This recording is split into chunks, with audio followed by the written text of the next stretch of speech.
But there was one interesting part. They did the whole, how many seats would that be in the House? I don't give a crap about your numbers. Everything's margin of error at the moment. Yes, the right is stronger according to the polls. That's trending correctly. Yes, the left aren't as strong, but it's all margin of error bullshit anyway. Oh, I think they actually made a headline that both National and Labour went down 1% in this poll, which means nothing. So what? All right. But this part was pretty interesting. 12 months ago, how did you think you'd be going today, and how are you going today? That's the summation of it. A year ago today, the public voted for change, electing a leader who wanted New Zealand to get its mojo back and saying, see you later to Labour. Today we asked Aucklanders if they felt any better off a year on. I think we're on the winning side. My opinion, probably a worse position. I think we're treading water. We're probably more heading in the right direction. Nothing has come to fruition really under the new government, and there's clearly a lot of mess to be cleaned up. I'm more positive. I think we're heading in the right direction. In our One News Varian poll, we asked the public if they felt the country is in better, worse, or the same shape a year on from the election. So that's interesting, yeah? So are we doing better? Are we doing worse? What do you think? And I would expect, Chewy, this to be 50-50, because the most vulnerable are doing worse. The wealthiest are doing better. And those in the middle probably haven't changed that much. So in other words, that sort of would be the expectation. If there is a swing either way, that can be a good swing if people think we're doing better. If it's a worse swing, then that's damnation of this government, I guess. Around a third think we're better off. 40%, though, feel things are worse. And just over a quarter reckon there's been no change. So this is an interesting way to look at this number because you could say that, we'll just get all those numbers again.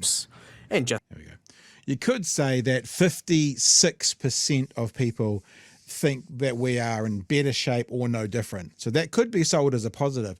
But you could also say 2/3 of people think we're in worse shape or no different. So it could be sold as a negative. So I think those numbers probably, each side could use them in any particular way. Although, obviously, the 40% mark in ACT colours there by chance are saying that we're in worse. That's think about it that way. That's 4 out of 10 people. If you work at a place with 50 people, 20 of them are worse off. That's how they feel. So, putting numbers to it, that's an interesting thing. If you're in a workplace of 10 people, 4 of them think or are worse off. Before I push play, Chewy, do you want to add to anything?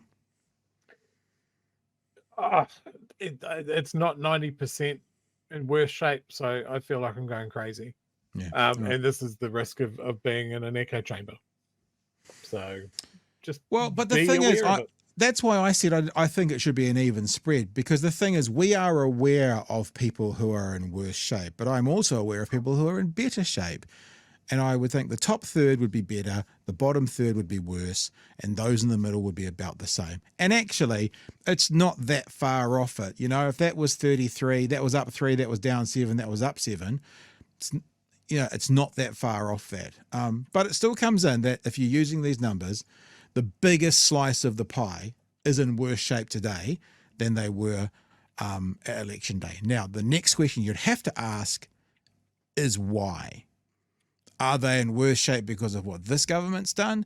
Are they in worse shape because of what the previous government left them? Now, I'm not asking that question. I think everyone would know what I'd say based on what this government's doing right now. But that's still a fair question to ask. Let's get to the end of this. Just over a quarter reckon there's been no change. In the Garden City today, a somewhat rosier outlook. Yeah, I'd say better off. Yeah. And why's that? Had a pay rise from the boss, which was a nice thing. Feeling a lot more confident, and I feel like the job market's slowly picking back up. Probably about neutral. Yeah, I don't think things have shifted that much. This morning, these former political heavyweights So they just echoed it. One better, one worse, one neutral. In relative terms, New Zealand's a small little country, but in absolute terms, we're like a super tanker. It takes a long time to stop it, a long time to turn it around, and a long time to get it going in the right direction. Michael Wood, how long is too long? Pretty worrying for the government, I would say. It has been a year now. And we are seeing some things that are worrying people. 47,000 new people unemployed this year. That's Eden Park full of unemployed people this year. And in Dunedin, a tough crowd. I think it's worse off. I think the government's... Yeah, I don't think this government's going to get a welcoming from Dunedinites. If you saw that hospital march, there were those three people. There were the top third, the bottom third, and the middle third. When you're talking about income, they were all there. They were all there. Made a lot of promises that they haven't kept. We thought we were going to get an improvement by voting for change, but that's not what's happened. Broken promises. See, that's damning, because what she's saying is, I voted for them and they promised us change, and we didn't get it. The next lady saying broken promises, maybe she didn't, but this lady here, she definitely is someone who voted, well, in my opinion, because she said, we voted for change. I read that as, I voted for change and I didn't get it. I think the government's made a lot of promises that they haven't kept. We thought we were going to get an improvement by voting for change, but that's not what's happened. Broken promises. No Dunedin Hospital. I look at this town especially, where the shops are closing, there's nothing, I don't know, I just think New Zealand's in a bad way. The majority sceptical, the government's got us back on track. Benedict Collins, One News.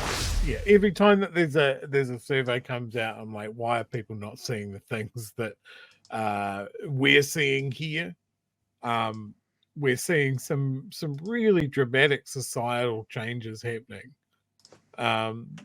Some things that will affect us in a big way downstream, and I think a lot of things that don't stack up to how previous governments of either shade have dealt with things. I don't think this is really sinking in with the population yet. And like I've mentioned this on the show lots, like we're all very politically active. We're all very politically aware. But for a lot of people, this shit just slides through. They're not interested. And it'll be something that hits them at home or something that makes it personal to them before they start to notice. And I think what you saw in that news piece is the Dunedin Hospital stuff brought it home to everyone. Yeah. In one big hit, but that is just one sliver of what this government has been up to. You know, the same for the people up north that are now going to have to be paying tolls on a road that they paid for. Yeah. You know, that'll bring it home for those guys. For people who now can't get their kids to school, is that going to be something that they go, oh, I didn't vote for this? Will you be thinking that same way if you're sitting on the dock at Picton, realizing your whole family's holiday's gone up in smoke because the boat's broken? Shut up. Don't say that out loud, bro. What are you talking about? That's not going to happen. Dude, they're going to be fine. I'm going to get across. It's not a problem. And I think this is a problem. Like we've spoken about how it's just been a downright assault on Māori from this government. And when you're not Māori and you're not on the receiving end of that, you just roll your eyes and go, what are these guys complaining about? That's why it's important that we stand with them.